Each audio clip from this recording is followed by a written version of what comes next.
Okay, hopefully I got my sillies out and I can proceed accordingly.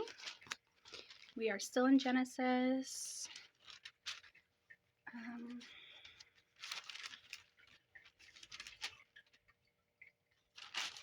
Am I lost? No, I'm not lost. I got it. I got this. We got this. All right. Starting Genesis chapter 5, verse 30.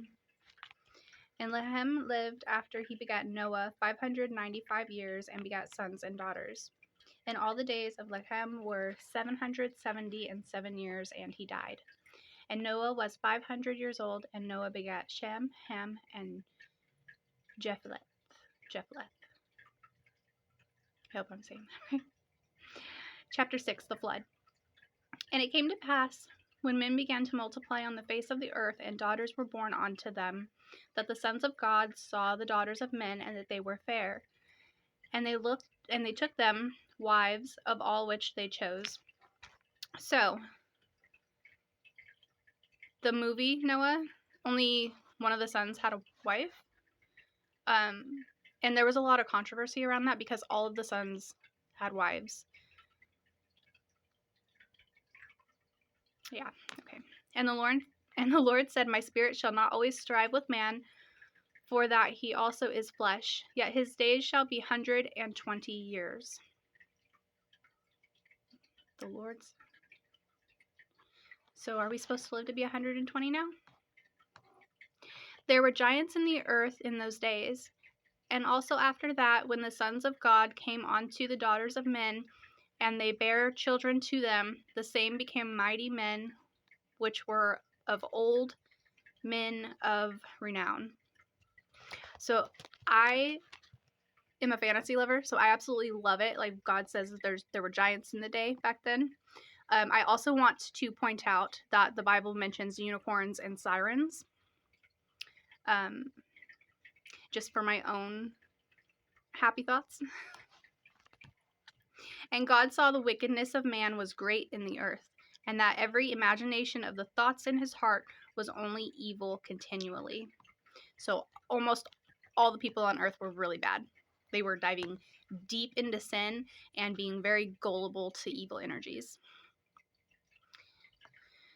And it repented the Lord that he had made man on the earth, and it grieved him at his heart. Yeah, kind of like when my kids do something that's really bad. Like one of my daughters is, has a really wild, creative imagination, but she's been coming up with stories about family members that are not true on both sides of her family. And yeah, it grieves me. Like, I understand where God's coming from. I'm sure when I do bad things and the bad things in the past that I've done that I've repented for, I'm sure God was like, are you serious? Why?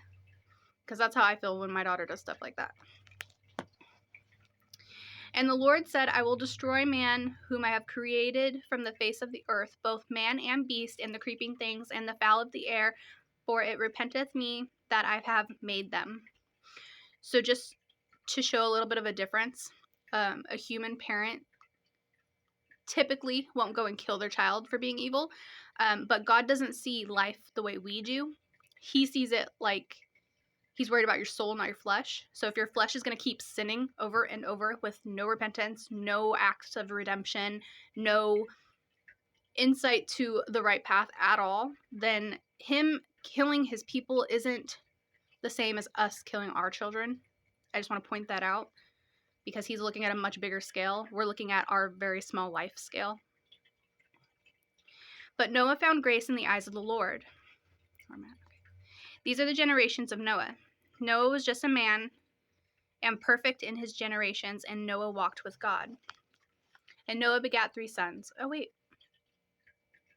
Okay. And Noah begat 3 sons, Shem, Ham, and Japheth.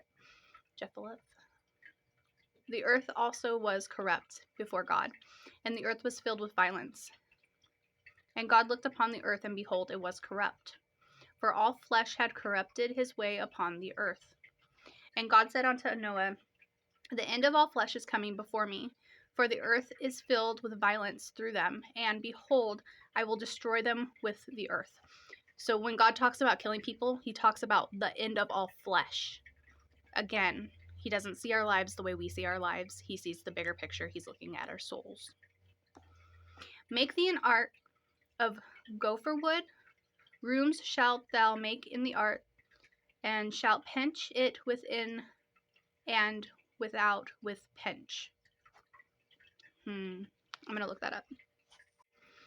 Okay, I said the word wrong, but I was reading it right. So I said pinch, but it's pitch. And what that means is asphalt or bitumen in a soft state. So it's like basically what they use for concrete to hold everything together.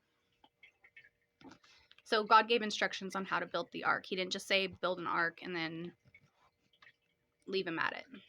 And this is the fashion which thou shalt make of it. The length of the ark shall be 300 cubits, and breadth of it 50 cubits, and the height of it 30 cubits. I like how he gives a lot of direction. In Exodus, he gives a lot of direction on how to build tents, like a tent of worship and a breastplate with crystals that represent the 12 tribes. So I like how he does give a lot of instruction. A window shalt thou make to the ark, and the cubit shalt thou finish it above, and the door of the ark shall set in the side thereof. With lower, second, and third stories shalt thou make it. It's a big boat. And behold, I, even I, do bring a flood of waters upon the earth to destroy all flesh, wherein is the breath of the life from under heavens, and everything that is in the earth shall die.